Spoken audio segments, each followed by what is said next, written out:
Welcome, ladies and gentlemen, to another wonderful episode of the Wonders of Science with Mr. Whybrew. This is Season 2, Episode 25, and in this episode, we're going to cover what are the microlevels, that being the organisms to atoms. This is the Part 2, continuing from the previous video.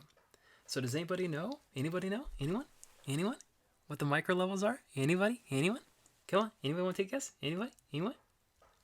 All right, let me answer that question. So what are the microlevels of the biological organization? I mentioned the range being organisms to atoms, but let's get a little more clarity on that, okay? The levels of biological organization which make up the micro end are as follows, starting with the largest, that being the smaller ones, of course: organisms, organ systems, organs, tissues, cells, molecules, and lastly the smallest, that being atoms.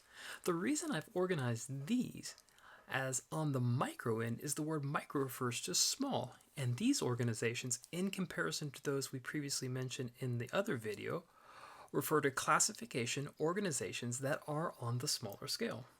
Now, over the next couple of videos, I'm going to take time to walk through each of those levels of organization, all the way from the biosphere all the way down to atoms, and actually walk through them and provide some more clarity and information and give some examples.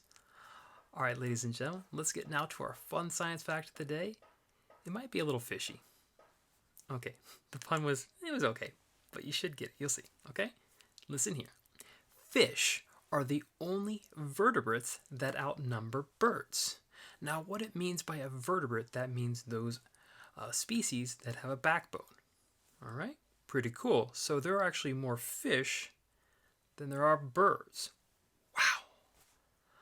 All right, ladies and gentlemen, thank you for joining me for another wonderful episode of the Wonders of Science with Mr. Whybrew. And as always, look for the question at the end of the video, but more importantly, enjoy the wonders of science. Good day and goodbye.